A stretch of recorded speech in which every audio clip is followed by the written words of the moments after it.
កម្ពុជានិងប្រេស៊ីលបានបង្ហាញការបដិញ្ញាចិត្តពង្រឹងកិច្ចសហប្រតិបត្តិការផ្នែកសន្តិសុខនិងការប្រយុទ្ធប្រឆាំងឧក្រិដ្ឋកម្មឆ្លងដែនរួមទាំងការឆបោកតាមប្រព័ន្ធអនឡាញខណៈឯកអគ្គរដ្ឋទូតប្រេស៊ីលក៏បានសរសើរលទ្ធផលនៃយុទ្ធនាការបង្ក្រាបស្គែមរបស់កម្ពុជាក្នុងរយៈពេល1ឆ្នាំចុងក្រោយឯកអគ្គរដ្ឋទូតប្រេស៊ីលប្រចាំកម្ពុជាលោកស្រីវីបានឡូសាម៉ាតាំងបានថ្លែងការកោតសរសើរនេះក្នុងជំនួបជាមួយឧបនាយករដ្ឋមន្ត្រីនិងរដ្ឋមន្ត្រីក្រសួងមហាផ្ទៃលោកសសុខានៅក្រសួងមហាផ្ទៃកាលពីថ្ងៃទី19ខែសីហាឆ្នាំ2026លោកស្រីបាននិយាយថាប្រេស៊ីលអបអរសាទររដ្ឋាភិបាលកម្ពុជាចំពោះអ្វីដែលលោកស្រីពិពណ៌នាថាជាលទ្ធផលលេចធ្លោនិងជាក់ស្ដែងក្នុងប្រតិបត្តិការបង្ក្រាបនិងបោះសម្អាតបទល្មើសឆបោកតាមប្រព័ន្ធបច្ចេកវិទ្យាជាពិសេសក្នុងរយៈពេល1ឆ្នាំចុងក្រោយលោកស្រីវិបានឡូសាម៉ាតាំងគឺជាឯកអគ្គរដ្ឋទូតប្រេស៊ីលដំបូងប្រចាំកម្ពុជា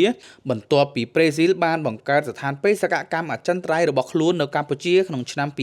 2026លោកស្រីបាននិយាយថាទោះបីកម្ពុជានិងប្រេស៊ីលស្ថិតនៅឆ្ងាយពីគ្នាក៏ដោយប្រទេសទាំងពីរអាចធ្វើការរួមគ្នាយ៉ាងជិតស្និទ្ធដើម្បីប្រយុទ្ធប្រឆាំងឧក្រិដ្ឋកម្មឆ្លងដែនប្រេស៊ីលនិងកម្ពុជាកំពុងពិភាក្សាគ្នាដើម្បីឈានទៅចុះអនុស្សរណៈនៃការយោគយល់ឬ MOU រវាងស្ថាប័ននគរបាលនៃប្រទេសទាំងពីរកិច្ចសហប្រតិបត្តិការនេះរួមមានការបង្ក្រាបស្គែមអនឡាញការប្រយុទ្ធប្រឆាំងការជួញដូរមនុស្សការសម្របសម្រួលបញ្ជូនពលរដ្ឋប្រេស៊ីលត្រឡប់ទៅប្រទេសកំណើតនិងការដោះស្រាយករណីពលរដ្ឋប្រេស៊ីលដែលត្រូវបានឃុំខ្លួននៅកម្ពុជាលោកស្រីក៏បានអរគុណក្រសួងមហាផ្ទៃកម្ពុជាចំពោះការបើកចំហទទួលយកមតិយោបល់ពីភាគីពាក់ព័ន្ធនិងការដាក់ចេញនូវនីតិវិធីថ្មីពាក់ព័ន្ធនឹងការកំណត់អត្តសញ្ញាណជនរងគ្រោះលោកសនសុខាបានថ្លែងអំណរគុណចំពោះការវាយតម្លៃរបស់ឯកអគ្គរដ្ឋទូតប្រេស៊ីលប៉ុន្តែបានប្រមានថាកម្ពុជាមិនទាន់អាចបន្ធូរដៃក្នុងការបង្ក្រាបស្គែមបានទេដោយសារក្រុមឧក្រិដ្ឋជនកំពុងប្រើវិធីសាស្ត្រថ្មីៗកាន់តែស្មុគស្មាញ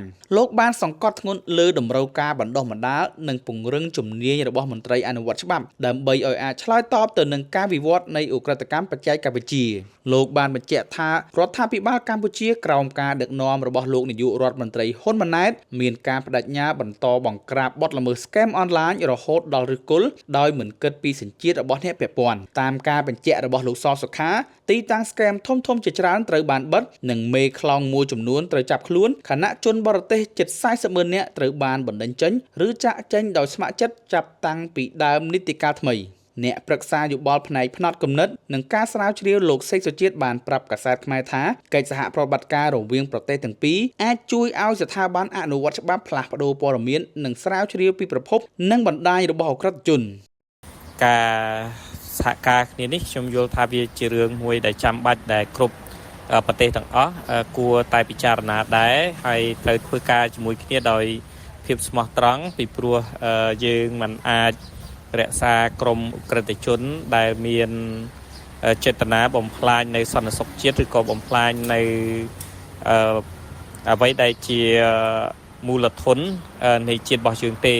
លោកសេកសុជាតិបានអំពាវនាវឲ្យប្រទេសទាំងពីរបង្កើតយន្តការនិងលក្ខខណ្ឌច្បាស់លាស់សម្រាប់ការផ្លាស់ប្តូរព័ត៌មានព្រមទាំងការរៀបចំកម្មវិធីបណ្ដុះបណ្ដាលមន្ត្រីដើម្បីធានាថាកិច្ចសហប្រតិបត្តិការអាចដំណើរការបានប្រកបដោយប្រសិទ្ធភាពជំនួបរវាងមន្ត្រីកម្ពុជានិងប្រេស៊ីលក៏បានពិភាក្សាអំពីសន្និសីទអន្តរជាតិស្ដីពីការបង្ក្រាបបទល្មើសឆបោកតាមប្រព័ន្ធបច្ចេកវិទ្យាដែលកម្ពុជាគ្រោងធ្វើជាម្ចាស់ផ្ទះនៅខែកញ្ញាព្រមទាំងកិច្ចសហប្រតិបត្តិការលើវិស័យទេសចរណ៍និងកីឡាកន្លងមកលោកនាយករដ្ឋមន្ត្រីហ៊ុនម៉ាណែតបានថ្លែងថាការឆបោកតាមប្រព័ន្ធបច្ចេកវិទ្យាថាជាបញ្ហាតំបន់និងសកលមានលក្ខណៈស្មុគស្មាញនិងប្រតិក្រឡាគ្នាលោកថាកម្ពុជាក៏ជាជនរងគ្រោះនិងបានរងផលប៉ះពាល់ដល់កេរ្តិ៍ឈ្មោះរបស់ខ្លួនដោយសារបទល្មើសទាំងនេះបើតាមតួលេខផ្ដល់ដោយអ្នកនាំពាក្យរដ្ឋាភិបាលគិតចាប់តាំងពីខែកក្កដាឆ្នាំ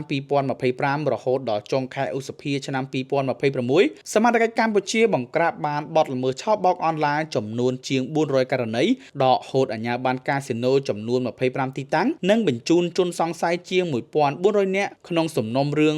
143ករណីទៅកាន់តុលាការ